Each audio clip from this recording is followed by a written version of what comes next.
Baik, Assalamualaikum, salam sejahtera, salam GBN, salam Malaysia, salam kuasa ketiga.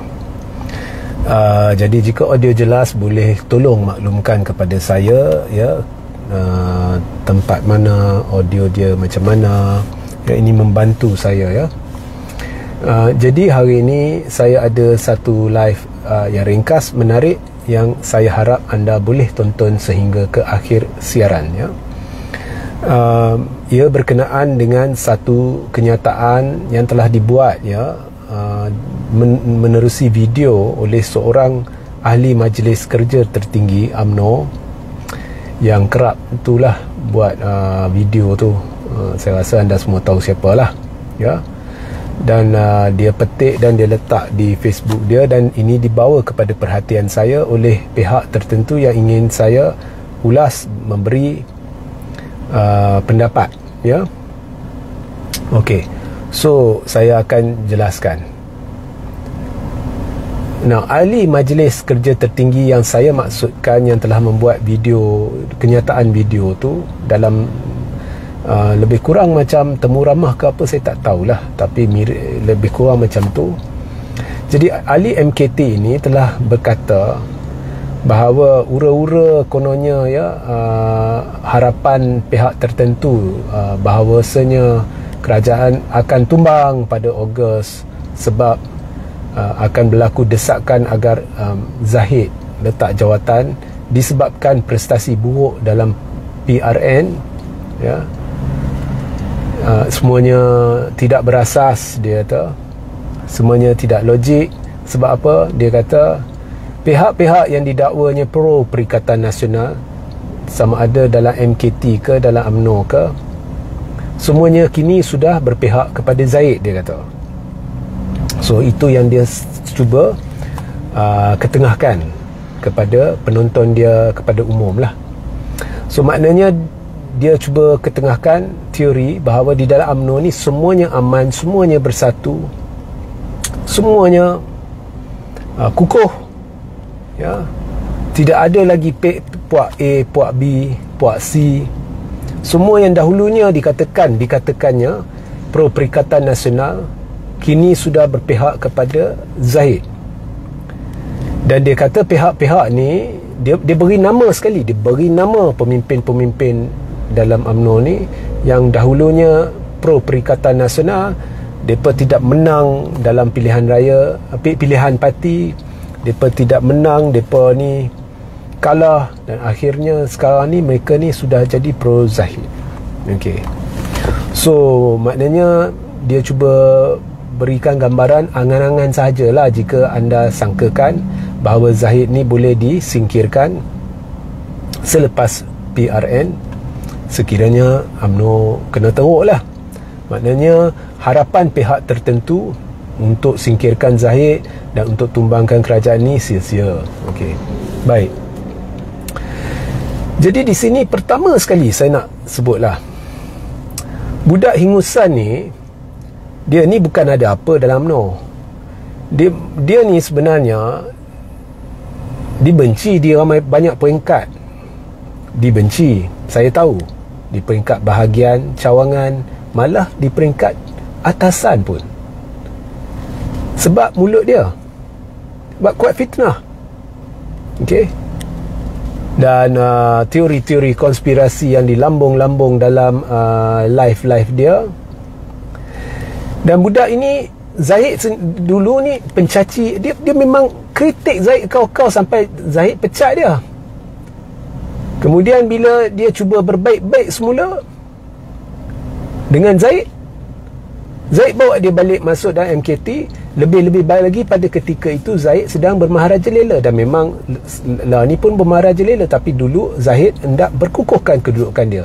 Jadi dia hendak buang orang-orang tegar Perikatan Nasional dari MKT, dari bahagian. Dia nak buang, sama ada dia gantung atau dia pecat ya. Dia gantung atau dia pecat. Kemudian dia bawa orang-orang yang membodek dia. Zahid bawa orang-orang yang bodek dia, seperti budak ni. Kemudian Hisham Jalil, dia buang orang-orang pro Perikatan, dia bawa budak-budak ni masuk MKT. So budak ini sebagai ahli MKT boleh buat live dan boleh cerita berkenaan dengan masalah dalaman UMNO. So tak pelik ke? Itu standard UMNO lah. Okey. So ini pertama. Jadi bila budak ni dia cerita berkenaan dengan pemimpin-pemimpin parti, tak kira lah yang sokong perikatan ke, sokong siapa ke, atau sokong Zahid ke, pemimpin-pemimpin yang jauh lebih berpengalaman, yang dah lama dalam UMNO, yang dah menang banyak pemilihan parti, dalam menang banyak pilihan raya, ya. Budak-budak ni dia bukannya menang apa-apa pilihan raya pun, dia kalah pula. Dia sekali dia cuba bertanding dalam pilihan raya belah negeri, dia kalah pula. Ya? Ni dah orang berpengalaman yang dah lama berjuang demi UMNO ni. Bila mereka dengar budak ni ahli MKT, mengapa dia buat kenyataan di umum, cerita masalah dalaman, cerita situasi dalaman kat umum, bukannya menerusi saluran rasmi parti? Kau fikir mereka rasa macam mana? Meluat tak? Kau tak payah bijak untuk fikir. Mesti meluat. Itu pertama. Dari situ pun anda tahu cerita ni memang tak boleh pakai ikut sedap hati dia lah yang duk cakap tu. Cerita ni memang tak boleh pakai pun. Budak tu pun tak boleh pakai. Cerita dia lagi tak boleh pakai. Takkan pemimpin-pemimpin ni semua nak kau tahu sama budak ni, nak akur dengan apa yang dikatakan oleh budak ni. Mereka lebih mahir berpolitik banding dengan budak ni. Budak ni hanya tahu buat cerita. Banyak fitnah, banyak saya dah buktikan dongeng. Itu pertama.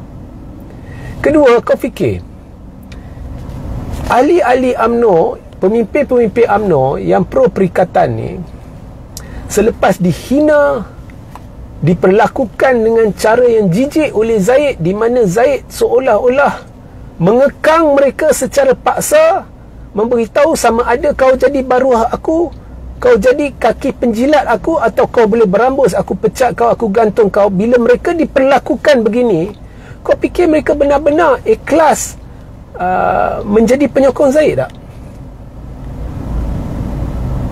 Mustahil. Jadi budak ni tak faham strategi.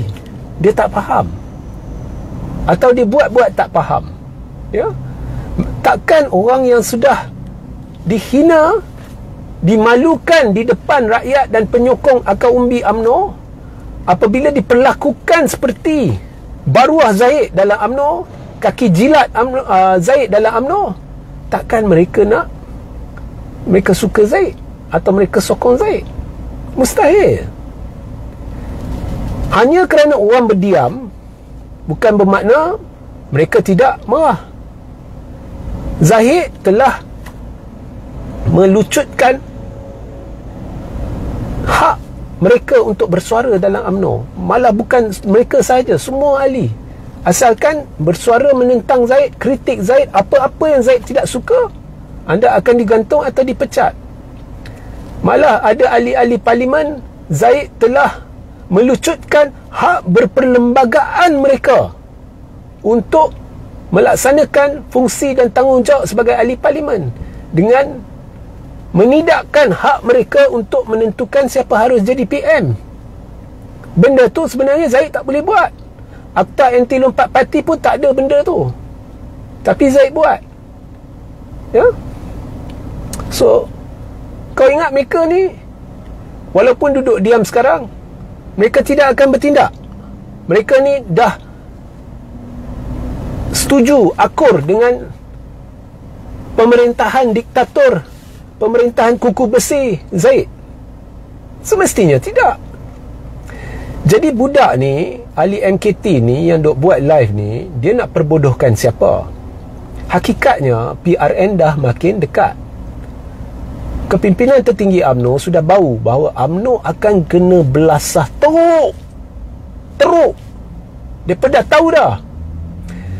Dan bila UMNO dikena belasah teruk, mesti akan ada desakan meluas dari atas sampai ke bawah agar Zahid berundur. Mesti. Lah ni pun akar umbi tak percaya Zahid. Kepimpinan bahagian ramai tak suka Zahid. Bila dah kantoi, mesti akan ada desakan menyeluruh agar Zahid berundur. Kau fikir orang-orang ni pada masa tu akan duduk belakang Zahid dan menentang satu UMNO, kata no, kita kena sokong Zahid? Mereka bukan bodoh. Bila satu UMNO menentang Zahid, kau fikir orang-orang ni yang dianiaya oleh Zahid ni nak pertahan Zahid? Jadi budak ni nak perbodohkan siapa? Jawapannya mudahlah. Dia pun tahu benda ni, tapi dah khawatir. Sebab UMNO dah terdesak. Jadi dalam keterdesakan ni, sekarang dia pemain perang psikologi lah. Dia ni nak psycho semua bahagian cawangan ni. Kononnya UMNO ni dah bersatu. UMNO ni dah dari dulu tengah perang saudara sekarang. Cuma dia dalam fasa dingin, perang saudara dingin. Sebab nak PRN. Dia pemimpin yang kena aniaya oleh Zahid ni, kalau dia pandai, dia tunggu PRN. Dia nak bertindak sekarang boleh, tapi tunggu PRN, kerana PRN ni akan menjadi asas kepada desakan agar Zahid berundur menyeluruh. Bukannya sekarang orang sokong Zahid, tak. Mereka boleh bertindak sekarang, boleh. Sekarang ni 10 hingga 15 MP Barisan Nasional boleh je tarik sokongan terhadap Anwar. Dan saya telah membuat satu program bersama Hanif Katri. Anda boleh tonton, anda scroll ke bawah, anda tonton. Salah satu soalan yang saya ajukan ialah perkara ni. Boleh tak MP tu tarik sokongan? Boleh. Sebab Akta Anti Lompat Parti tidak menghalang MP-MP daripada melaksanakan tanggungjawab peribadi mereka untuk menentukan secara peribadi siapa harus jadi PM atau siapa yang mereka sokong sebagai PM. Dan sekiranya mereka membuat satu keputusan berhubung dengan lantikan PM atau sokongan terhadap PM yang tidak disukai parti, dan kemudian Zahid pecat mereka, mereka tak perlu kosongkan kerusi Dewan Rakyat, kerana tidak ada pindaan dalam perlembagaan di bahagian-bahagian atau artikel perkara 43 yang berkait dengan lantikan Perdana Menteri itu. Tidak ada pindaan yang mengaitkannya dengan Akta Anti Lompat Parti. Maknanya Akta Anti Lompat Parti ke Undang-Undang Anti Lompat Parti ni tidak boleh cabuli hak sesiapa untuk menentukan, atau mana-mana MP untuk tentukan mereka sokong siapa sebagai Perdana Menteri. So mereka nak bertindak sekarang boleh, ya, tarik sokongan, kemudian GPS akan tarik, contohnya GRS tarik, runtuh. Jadi tak perlu pun mereka nak suruh Zahid berundur. Tak payah, tak payah. Esok Zahid pecat mereka, no problem. Bila Anwar dah tumbang, kemudian berlaku mereka tak masuk lagi lah parti mana. Sebab kalau mereka dipecat dari UMNO kerana tak sokong Anwar, mereka tak perlu kosongkan kerusi sebab mereka tidak lakukan apa-apa kesalahan. Kemudian mereka bersabar, kemudian mereka sokong Perdana Menteri baru, ya, mereka boleh kekal sebagai bebas, tetapi perikatan friendly, tak semestinya perlu masuk perikatan, ya. Atau kemudian selepas dah lantik Perdana Menteri baru mereka masuk Perikatan Nasional dan kosongkan kerusi, buat pilihan raya kecil semula. Dia banyak cara. Tak perlu mereka tunggu PRN. Tetapi memandangkan PRN dah dekat dan memandangkan UMNO nak kena teruk, dan selepas itu semestinya ada desakan agar Zahid berundur, jadi tunggulah. Dan bila berlaku desakan ni, kau ingat mereka ni MP-MP ni semua, pemimpin-pemimpin yang kena aniaya dari Zahid ni semua bodoh. Nak sokong pertahan Zahid masa tu, dah kena pijak oleh Zahid, nak pertahankan Zahid. Jadi budak ini yang duk buat live ni bodoh ke bangang? Nak perbodohkan siapa?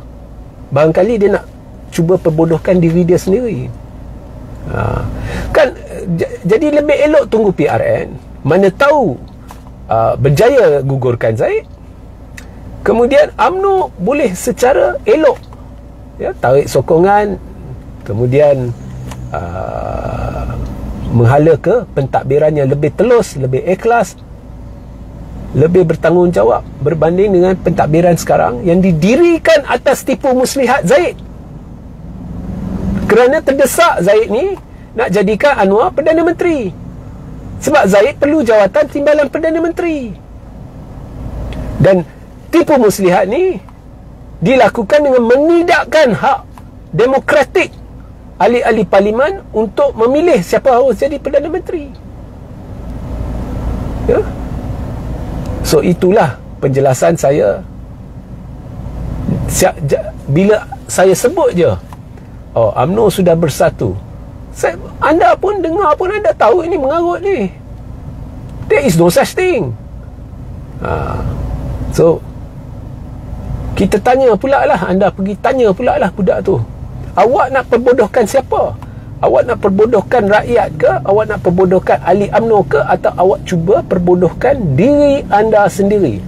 Sehingga kita berjumpa di lain masa. Assalamualaikum, salam sejahtera, salam GBN, salam Malaysia dan salam kuasa ketiga.